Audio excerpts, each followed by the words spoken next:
In a world full of turmoil, despair, and darkness, you need to carry the light. Season 3 of the Get Attitude podcast is where we will ignite your mind, your heart, and your attitude.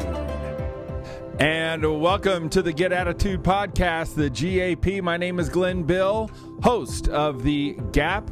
And today we are here with a leader in the real estate industry, has been a leader for a long time, led some of the biggest organizations in America, such as RE/MAX Real Estate, Century 21, was on the leadership and executive team of Zillow. When it comes to bridging the gap and figuring out how to go from where you are to where you want to go, I have a feeling our guest will have some fantastic ideas, solutions, and answers to how does attitude work with leadership, and what's it like to be running these huge organizations with like over 100,000 people.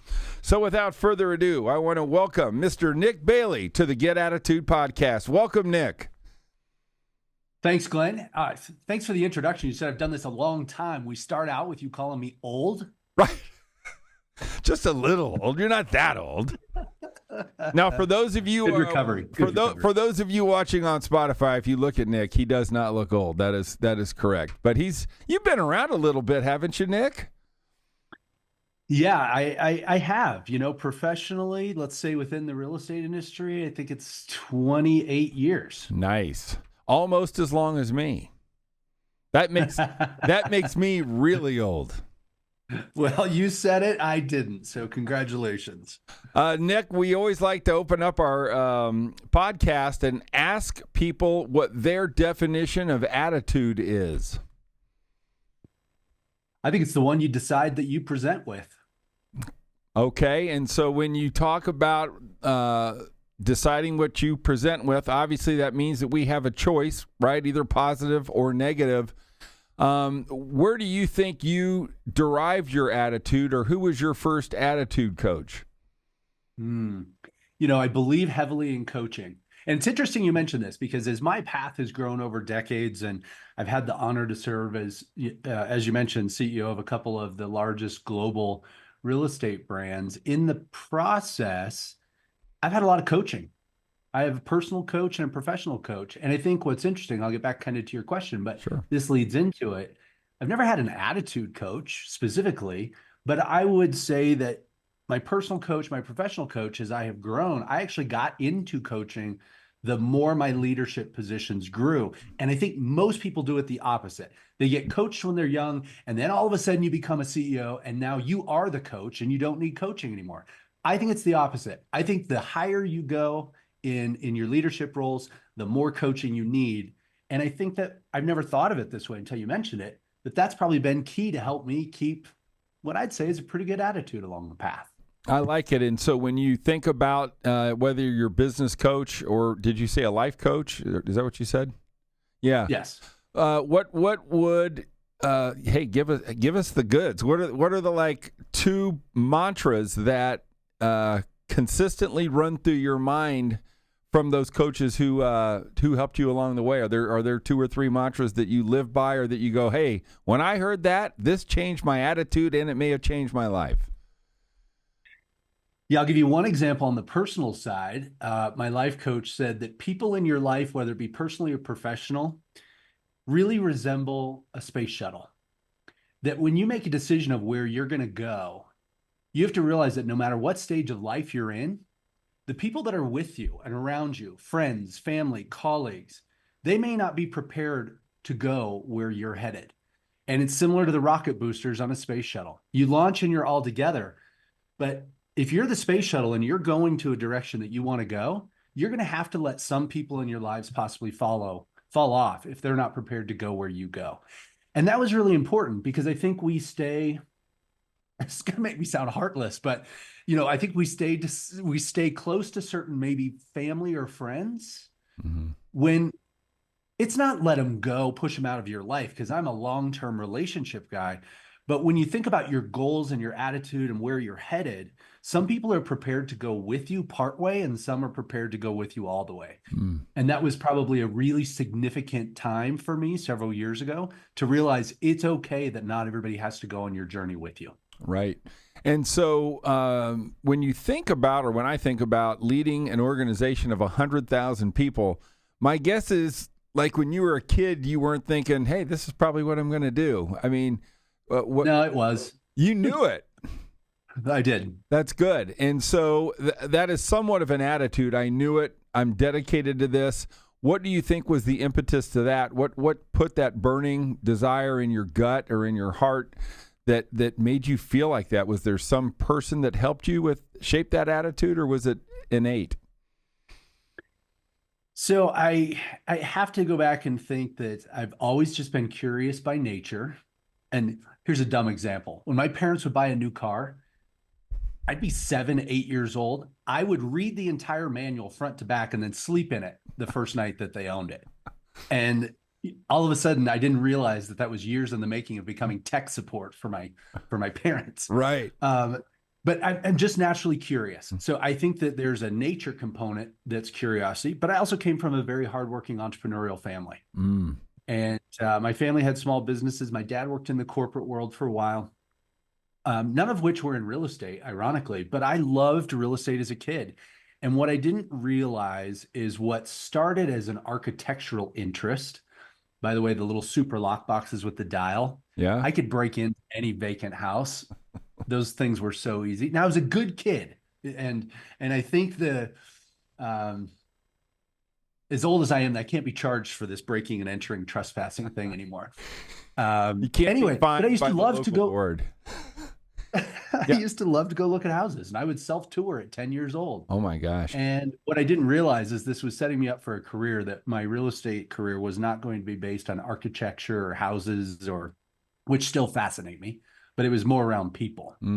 And, some people are the most brilliant people I've met, but they belong locked in a back closet doing what they do. And that's not me. I realized my gift and my desire was to be out and help other people achieve their entrepreneurial goals. So I think it's that double role, curious and a foundation of a very hardworking family. You know, we have a lot of people that come on, and I love talking about the family because I always believe that your parents are obviously usually your first attitude coach, the first coaches that people get when it comes to who develops your attitude. I'd love you to just tell us, like, what attitude lesson did your mom teach you? What attitude lesson did your dad teach you?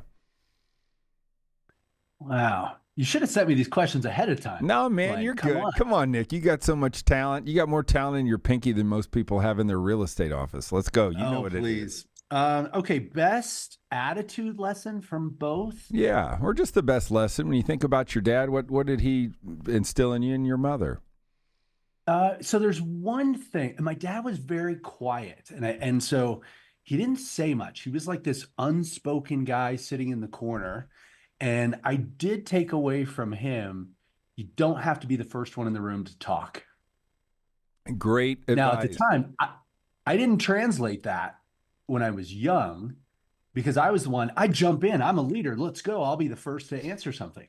Realizing later that one of the smartest people in the room is the one who speaks last. Yes.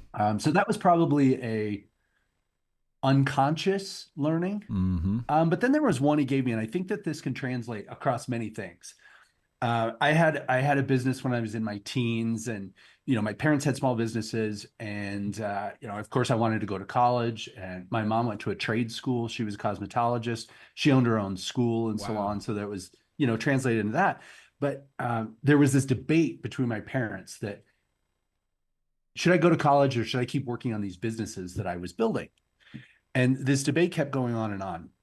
And the one thing I'll never forget that my dad said, he said, no matter what, no matter how well you do, no matter how much money you make, no matter how you define the success, education in whatever form or fashion, education is something that once you have it, no one can take it away from you.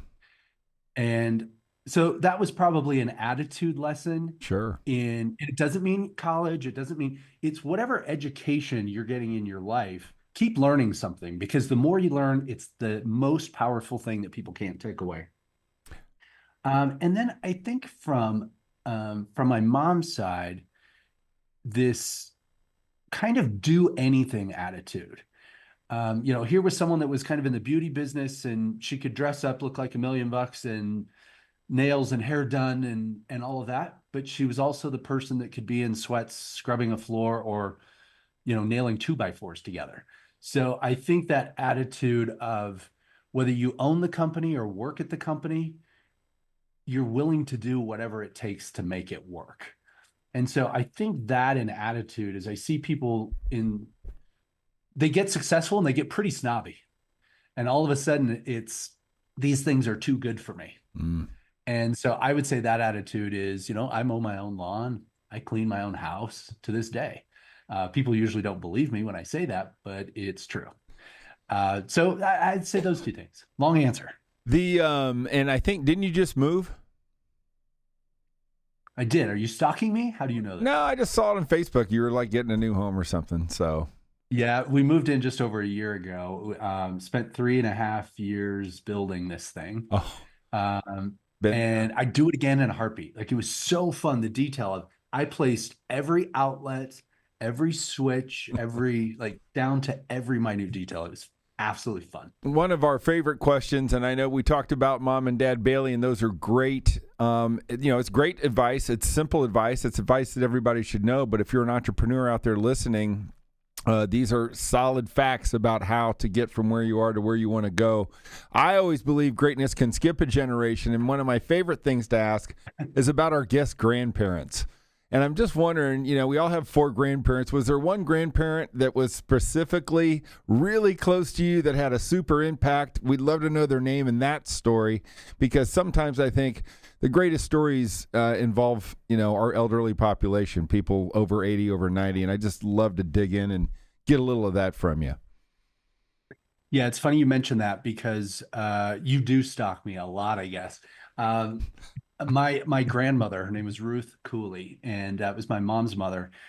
She was my number one, even more so than my own mother, and had to do with kind of a cool story, sad story.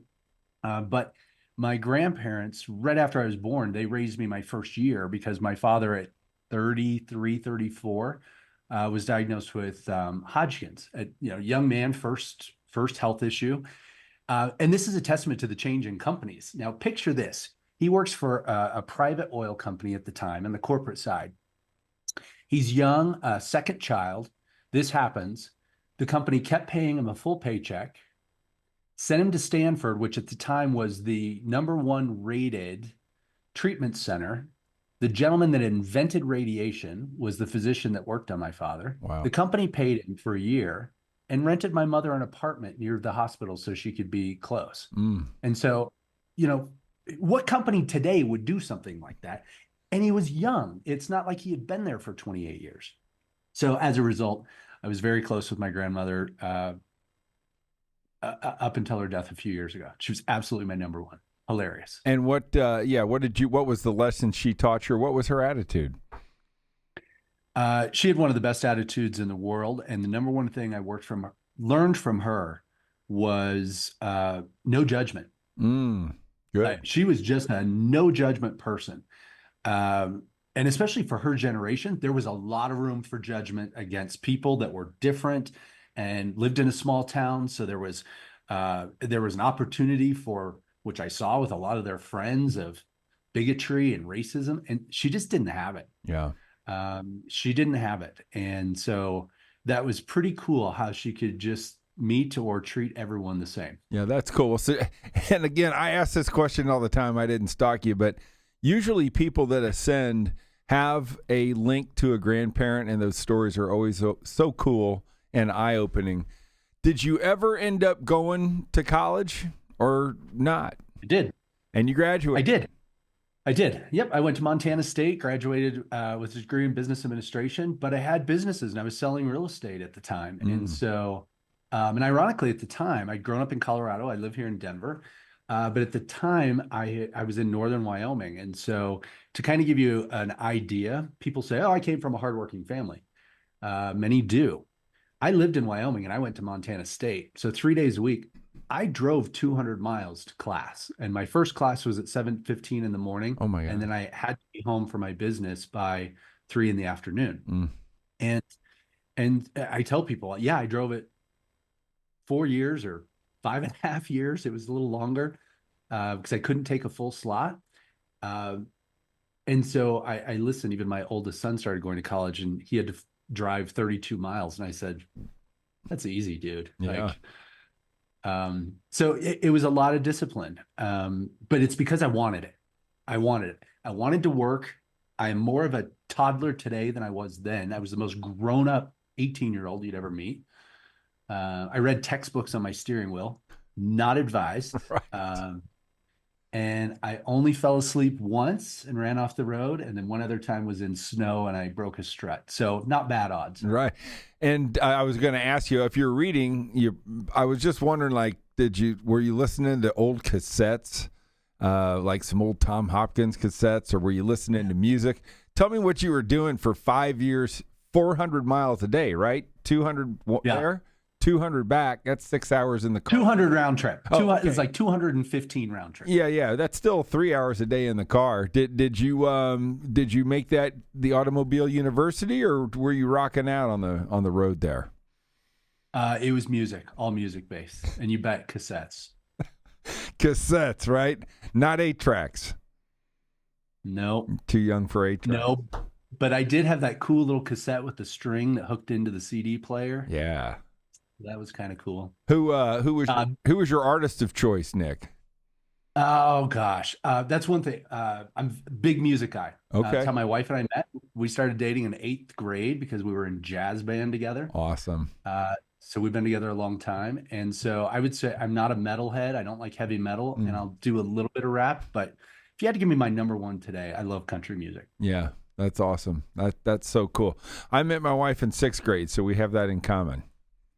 Did you start dating in 6th grade or just met? I walked up to her. I went to a new school. I was kicked out of a school, walked in, and I said, "I'm going to marry her." And she's like, "Dude, that's a little heavy." And I did, but I'm a closer. So what can I tell you? So you sold real estate while you went to college. Is that right? Yes. So you were doing deals. What did you study in college? I'm just curious. Business administration. Was my degree. Okay. So you were writing purchase agreements while you were in college. What company were you with at that? What was the company that Nick Bailey walked into and started selling real estate? Believe it or not, when I was licensed, Century 21. No kidding. And I was 21 years old. And cool story. You fast forward. When I became the CEO of Century 21 just a few years ago, like, this is how you know some things are just kind of meant to be. Yeah. It was August 16th, 1996. I got my license. 21 years later, Wow. August 16th of 2017, I became the CEO of Century 21. 21.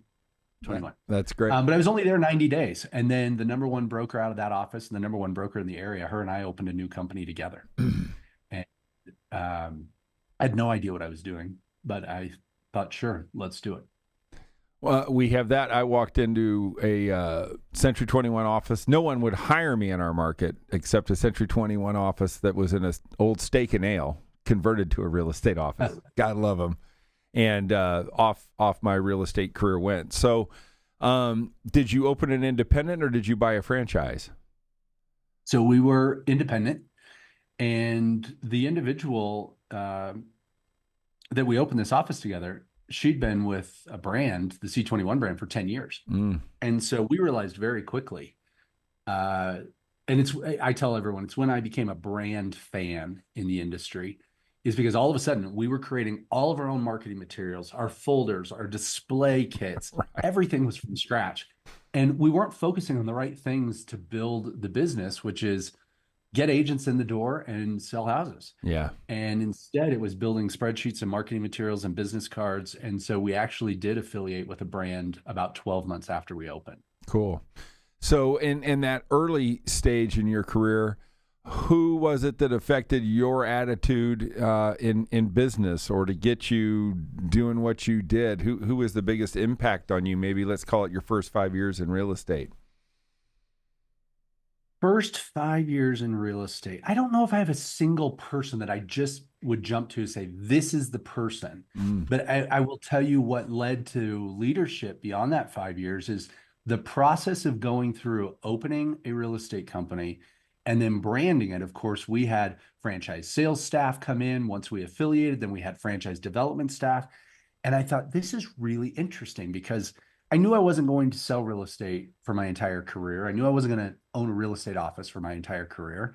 I like leadership and I just naturally drawn to it. And it was that process of going through branding your company and seeing leadership from outside that was coming into someone that was very young and naive and looking to them for answers on how to help open and grow this business under their brand. And I went, wow, that sounds cool. And so that was probably the most influential piece during that time.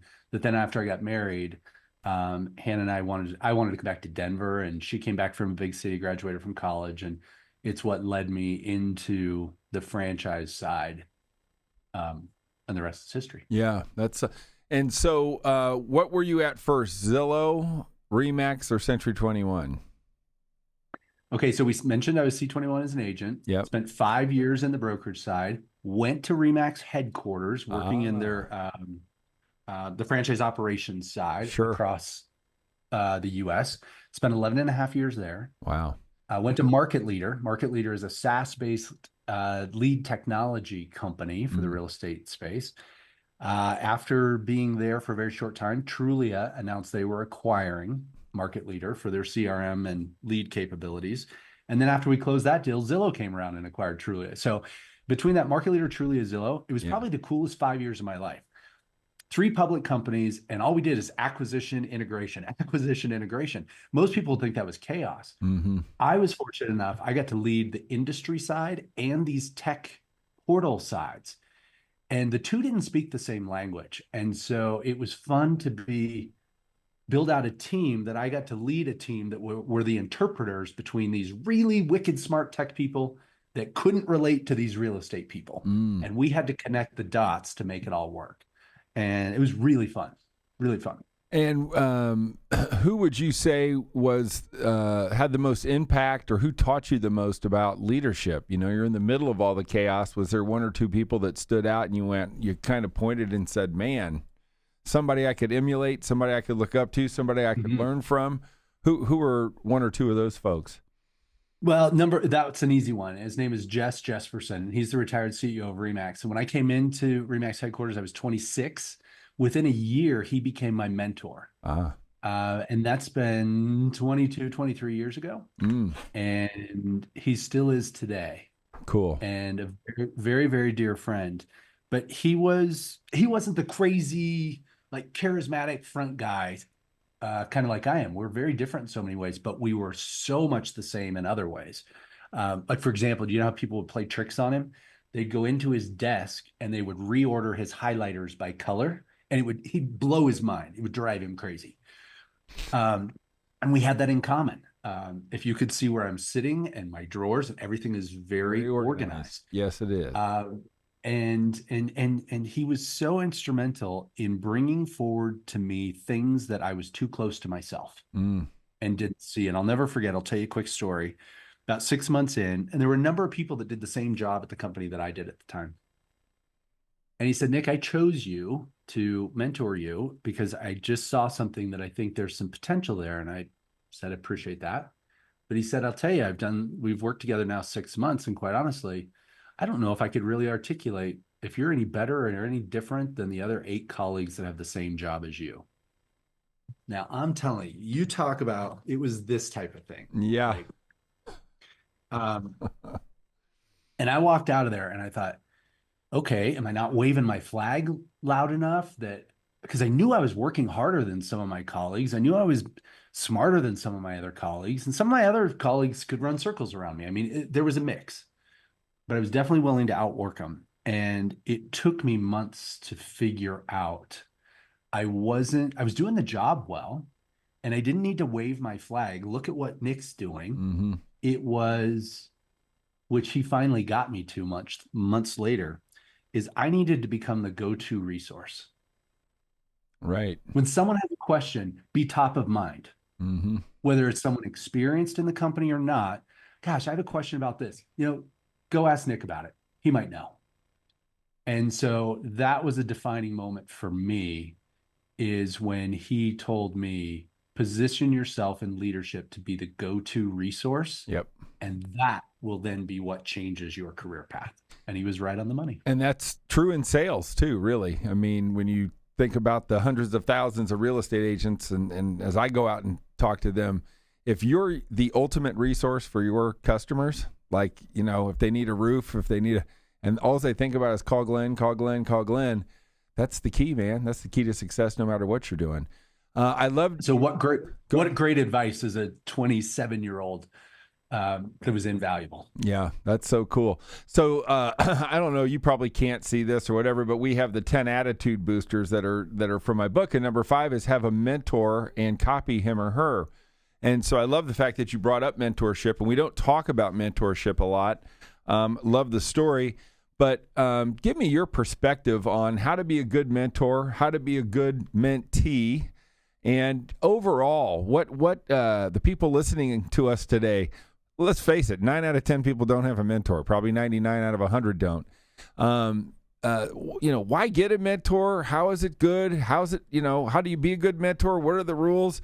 Let's just dive in for a couple minutes on what is mentorship, how does it work, and what can we learn from you about that, so our people can go out and really start embracing attitude booster number 5, have a mentor, copy him or her. So let me know. Let me hear it.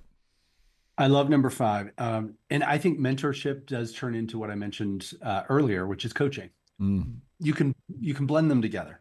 I think one just has a higher accountability level. First, I think as a mentee, you have to seek somebody out. And you talk about the emulation. I'm very visual. And so I would walk in and I would see a leader or a CEO on stage, and I would just study, what are they doing? Public speaking is a big thing of mine. I love it. I continue to try to master it. I watch comedians, not to be funny, but for delivery. I would watch people that were good on stage, influential on stage. So I think you have to be eyes wide open as a mentee, but I think you have to have broad shoulders. Someone told me a few years ago, do you know why gingers are overly confident as adults? No.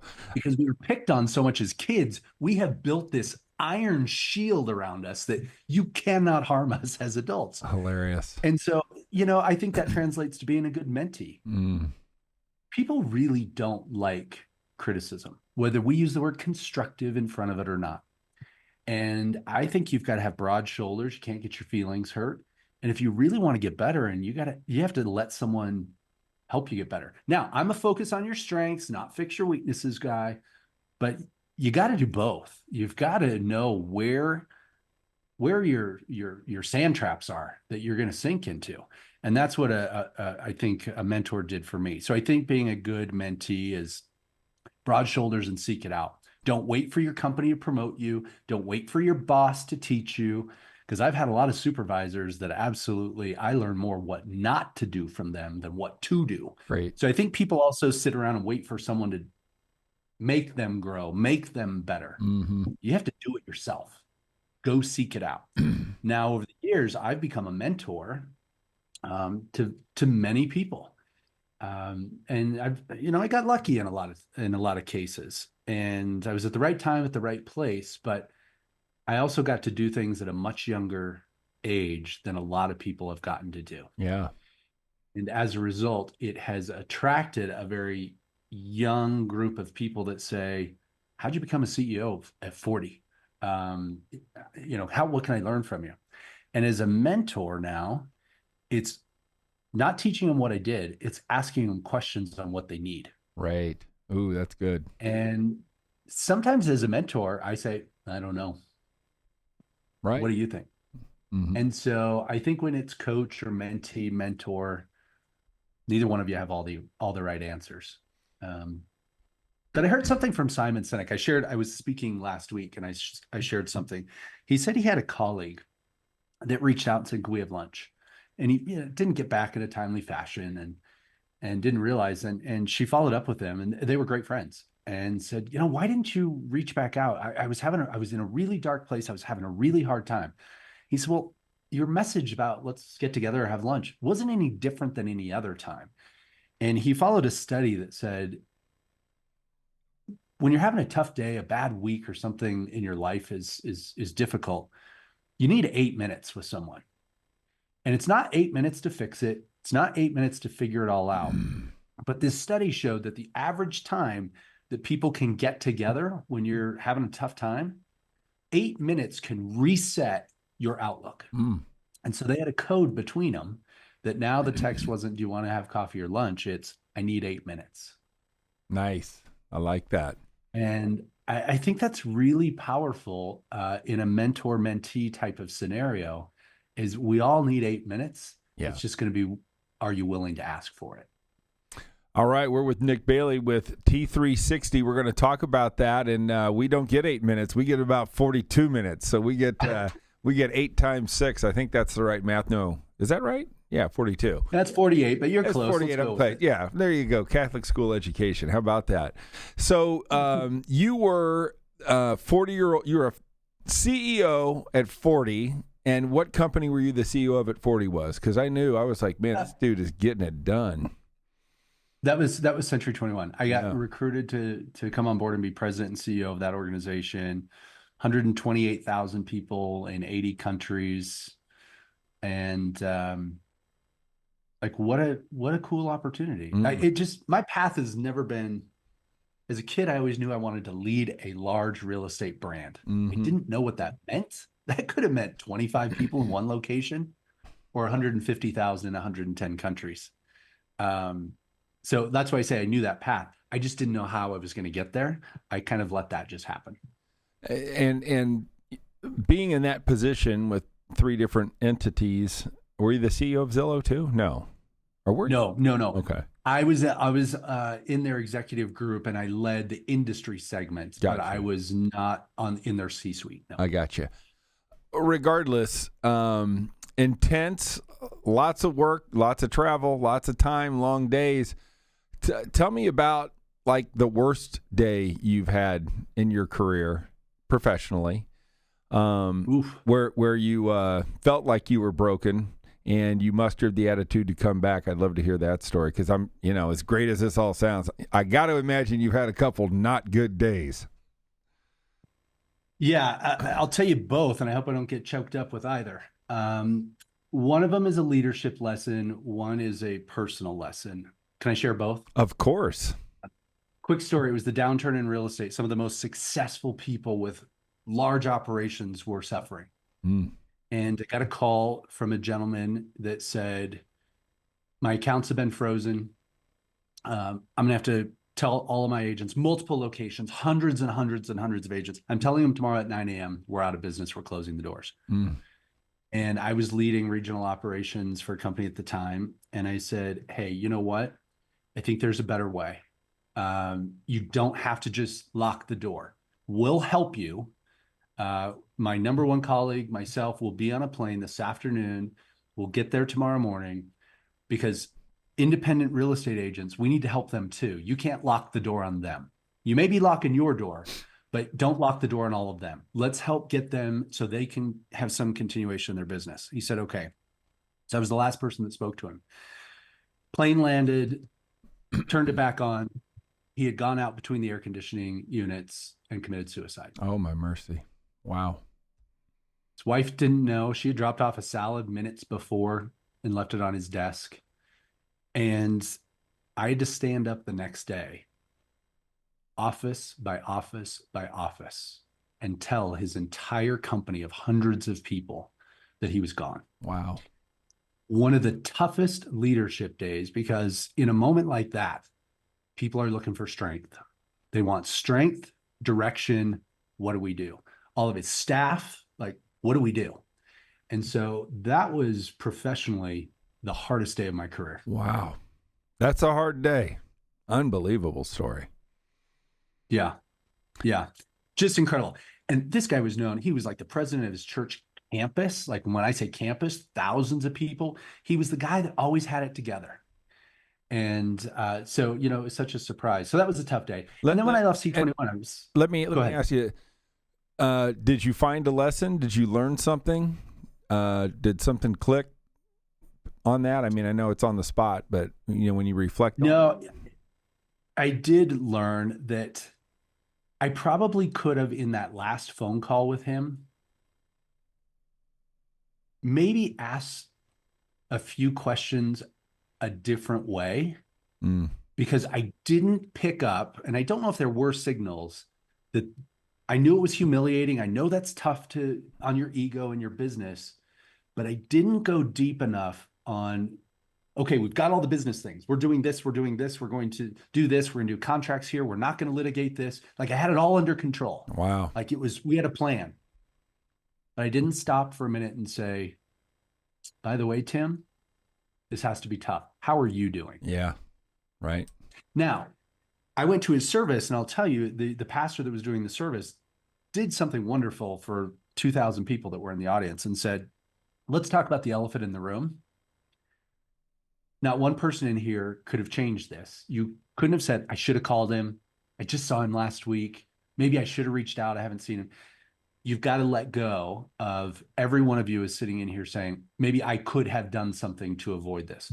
And he walked people through. So he was wonderful that I don't look back and say any of it was, quote, my fault. I'm not carrying his monkey. Good. But what I did take out of that is, I don't care how good, how smart, how business, you've got everything locked up. But we were in the people business, and I knew that. And I could have gone that much further. So now in tough situations, when it's tough people situations, I'll step out of the piece and just say, Glenn, how are you doing? Yeah.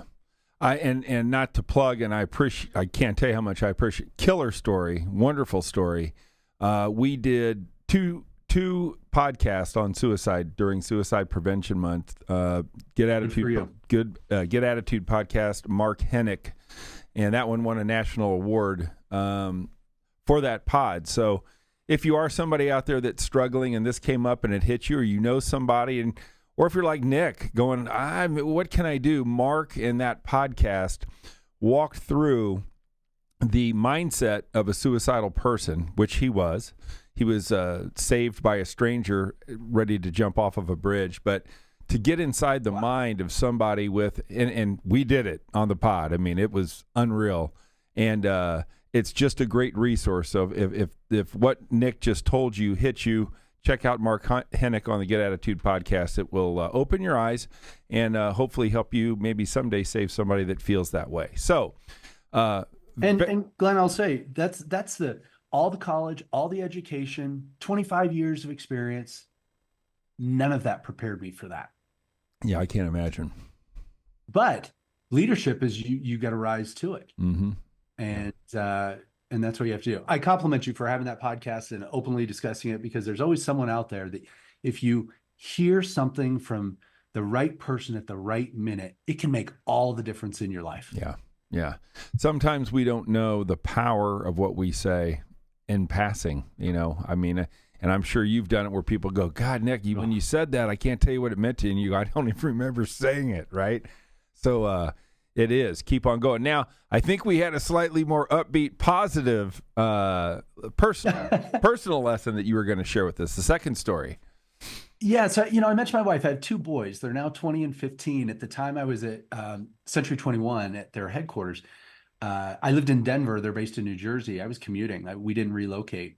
My kids were 9 and 13 at the time. I traveled over 200 days that last year. Ouch. And I got home at Thanksgiving from a long trip. I think I went to China to speak. And yeah, they made me wear the gold jacket on stage, and it was all, old school official. Anyway, I took my son to lunch to Chipotle, my 9-year-old. And on the way back, he said, Dad, I miss when you worked for Zillow. Now, a dad, I'm thinking he has labeled, branded charging cases. He's got Zillow blanket, hats. He's got all the cool tech swag. That's immediately what we thought. And I said, oh, why, buddy? I haven't brought you any new cool tech stuff. And I swear to you, quote, my 9-year-old said, no, Dad, I used to get to see you. Oh.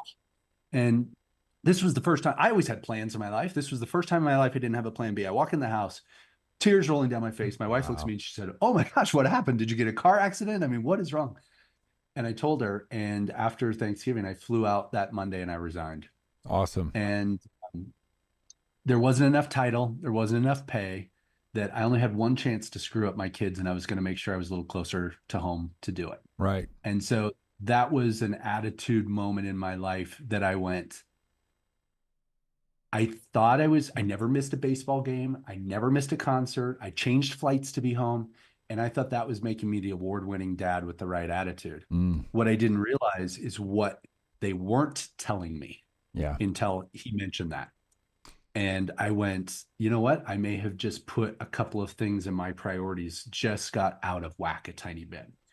And first time I didn't have a plan B, and people said, are you kidding me? People live their lives to have a job like that. Right. That it wasn't going to work. Well, like you said, no better title than the title of dad, no better pay than the presence of your child.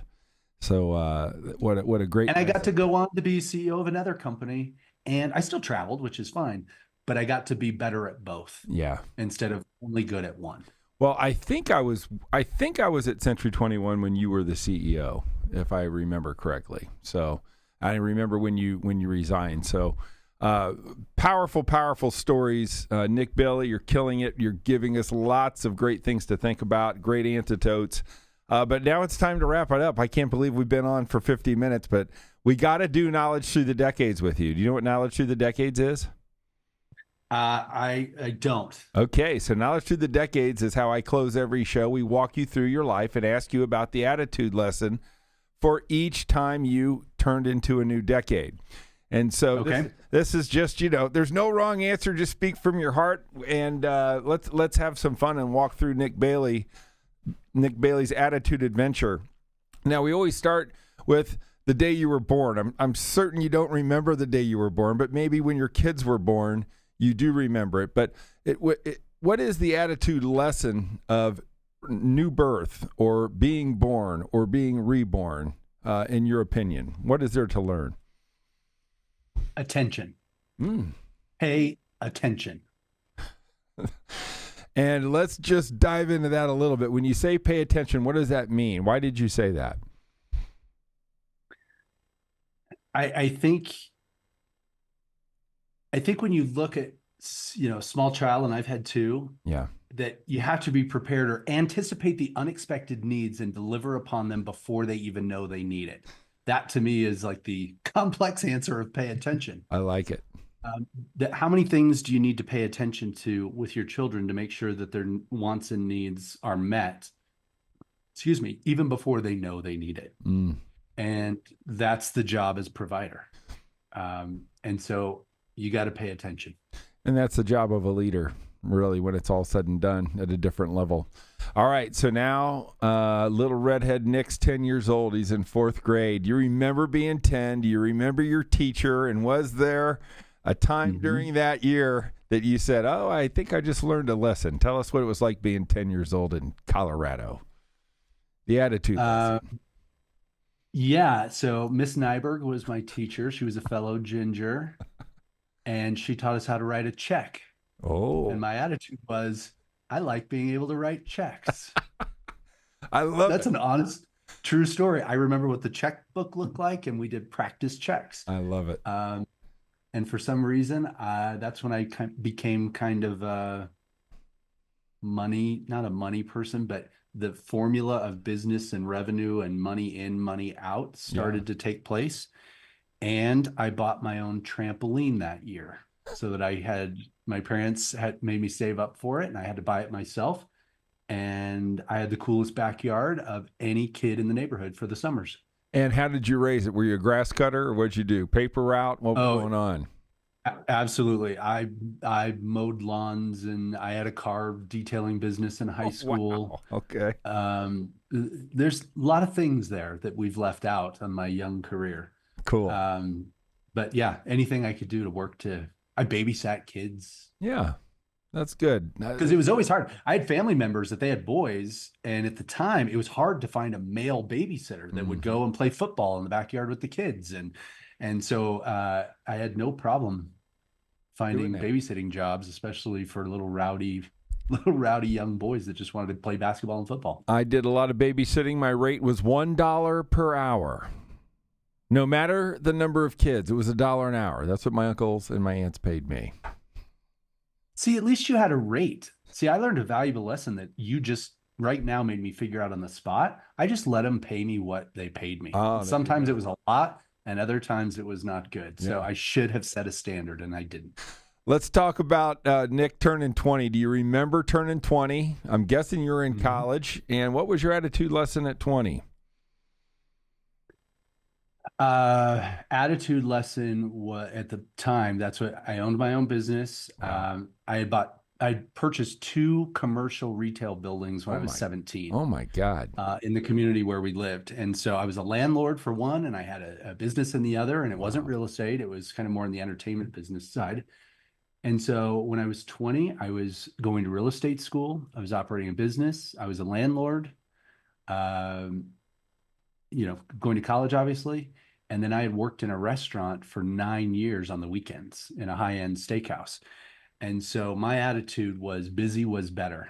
Cool. And so I wasn't a troubled kid. I was never into drugs or drinking or anything like that. Right. And I was just a hardworking, busy kid. I sat on the Economic Development Alliance for our community when I was 20. Wow.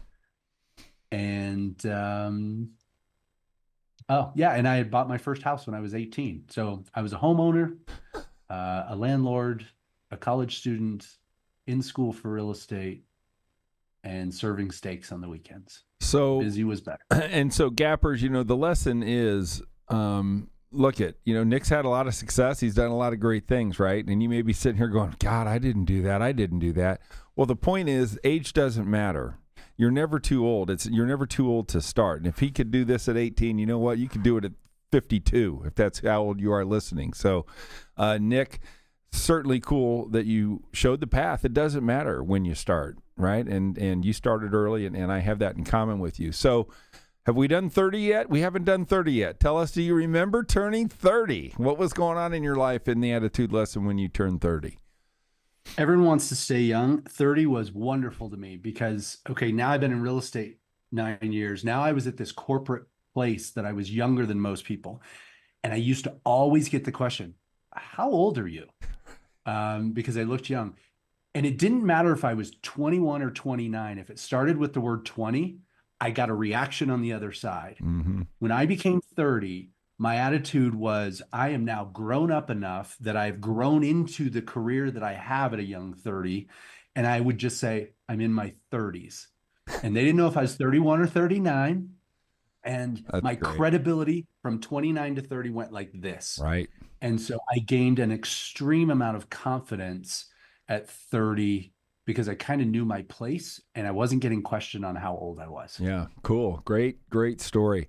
So then 30s flung by because you were awesome and you're like, holy crap, I'm 40 now. So tell us where you were on your 40th birthday. Was it a big party? Oh my God. You were the CEO? Yeah, I went to Las Vegas. Did you? And all my buddies said, oh, wait till 40, stuff starts falling off. Now, I've worked out with a trainer for 20 years, at least 3 days a week. Like my personal health and fitness is important. I said, no, I'm fine. 4 days before my 40th, I had an emergency appendectomy. Oh my gosh. I'd never had anything health-wise. Surgeon looked at me. He was cool. He was a trauma surgeon in Iraq, actually. Wow. Young, fast. Every nurse said he's the best. He gave me double the pain pills. He said, go ahead, get on a plane, go to Vegas, either take double of these, drink a lot, but don't do both. And so I went to Vegas on my 40th, and I don't remember much of it. Cool. And not because I did anything crazy. It was just because I had been out of the hospital for 24 hours. Oh. So that was interesting. That's fun. I like that. That's a good 40th story. So the attitude lesson is no matter I'm 40, I can still go do it, even after being on the table 24 hours later, right? That's right. Go do it, and we had fun. Are you 50 yet? This has gone well until now. That was 2 weeks ago. Happy birthday, Nick. Congratulations. Welcome to the club. Yeah, thanks. What's the attitude lesson to turning 50? It's not a good attitude. So maybe this is timely. I needed this.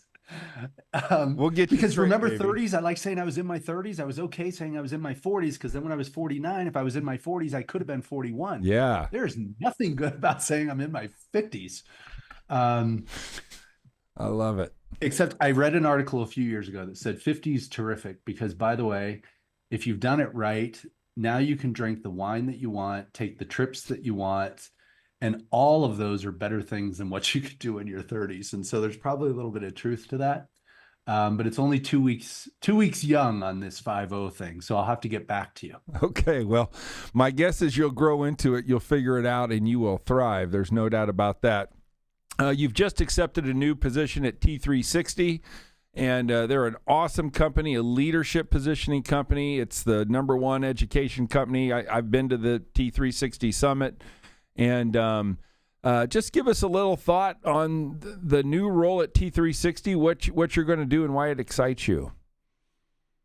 Yeah, it's cool. This idea of this role, I mean, this is T360 is the largest executive management consulting firm in residential real estate in the United States. And the founder that started it about 27 years ago, he's been a good friend of mine for years. I've been on his stage for years. And this is something that's been on my mind for a while because all of a sudden, when you have almost 3 decades of the lenses that you look through of agent, broker, tech, franchise, all these different components, it's been able to give me a very interesting lens to look through. And so now for me, it was time to take this knowledge and be able to help many. So instead of helping just one brand, that there were many in it, it's really cool. I get on one call, which I was on right before you. It's helping one of the biggest brands in the industry. My next call after you is helping a totally different brand in the same industry.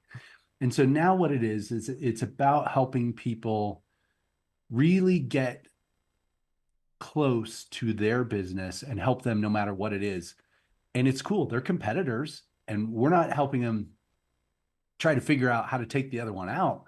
We're trying to help them be what they want to be and rise the tides, as the cliche says. So that part of it is really fun for me. And a big part of what I do is I'm a steward to the industry and spend a lot of time on stage talking to groups. And especially in a market like we've gone through, which is biggest changes in my lifetime in 3 decades, probably yours too, Glenn, with litigation and changes and regulation changes and interest rate changes, all these different things that are happening at once. There are a lot of people looking for answers. And not that I have them all. No one has a crystal ball. But in a moment of confusion, it is such a cool opportunity to be the one that can bring some level of clarity. And when you keynote, Nick, what's your favorite topic to keynote on? And do you have like a line or a mantra that would be awesome to tell us? When you've been on stages, I've seen you on stages, I've seen you do all kinds of crazy stuff at conventions. What do you like talking most about? And what's your message when somebody wants to hire you to speak to their group? You're right. I do crazy things. A couple of years ago, I flew in across a stadium ceiling by a wire. That was my entrance onto stage. That was super fun. I saw it. And so yeah, topic. Okay, I'll give you one that I talked about last week, and I'm still refining it. I mean, I refine every time I do this. Sure. But there's one that I entitled it, See What Others Don't. And there's a lot to it. But it's the idea of if you're only seeing what everybody else does, you're going to just fall into what everybody else does. And I'm not the smartest guy. I think I'm a harder worker than most, but I have always tried to, with that curiosity of reading the car manual, tried to really look and say, what is everybody else seeing and what are they not seeing? And I do that today in headlines. Like I listen to people talk about politics and headlines. Don't care what your politics are. But some people can only regurgitate the headlines because they're seeing what everybody else sees. Sure. And I ended my talk with this. There's a lady in 1951. She was at the time called a secretary at Texas Bank. And the electric typewriter was new. Great invention, except because it went so fast, it created a lot of mistakes. So she went home and took some water-based paint and some coloring, and she matched this to the stationery of the bank. And she went back and she used her correction fluid to help her be more efficient. 5 years later, in 1956, she left to start this company that she ran for 25 years. And in 1979, she sold liquid paper to Gillette for $47.5 million. She saw what others don't see. Love it. And so this keynote, and granted, I did it for non-real estate last week. It can be real estate. It's a lot about leadership, but it fits no matter where you are in your career. As a leader, are you seeing what others don't? If you're a brand new entry-level employee competing for the next job, are you looking for the things that maybe others don't? And it's my favorite one to give. That is a great message. We are with Nick Bailey from T360. We're going to wrap it up. We got to respect your time, but Nick, we always want our guests just, to give a message of hope, right? There's people that aren't in the real estate business. We got people from all over the world that listen to us. We got 20-year-olds. We got 70-year-olds. Hey, I got a text the other day that said, as I do my chemo, I sit there for 2 hours getting the drip, and there's nothing more I love doing than listening to the people on. So what's your message of hope in this time of chaos for those that are listening? And I'll turn it to you, and we'll call it a day. I can't take credit for it, but I've lived by it, which is E plus R equals O. And if anyone has heard that from Jack Canfield, the Chicken Soup for the Soul series, it's the event plus your response equals the outcome. And I've lived my life by this for decades. It's changed my attitude. I have it in many of my keynotes. And again, I can take zero credit for it other than the fact that it hit me like a brick in the face, and I've stuck with it. And so to your good friend that's getting chemo, the event, we know what it is. His reaction of listening to positive things is going to lead to a great outcome. And I don't care if it's personal or professional, you can control your response. You can't control the event. And you can take the same event, exact same event, two different people, and their responses can be night and day, and it ultimately results into a different outcome. And I think that is absolutely the best formula to follow, because we worry about what we cannot control. And I love asking people, what are you worried about? And name two things. 9 out of 10 times, it's what they cannot control. Mm-hmm. If we worried more about our response and what we can control, I don't think we'd worry as much. I love it. Nick Bailey from T360. Nick, thank you so much. I'd say the outcome was good. We did some good. And Gappers, we will be talking to you on the next Get Attitude podcast. Thank you, Nick Bailey. Thanks, Glenn.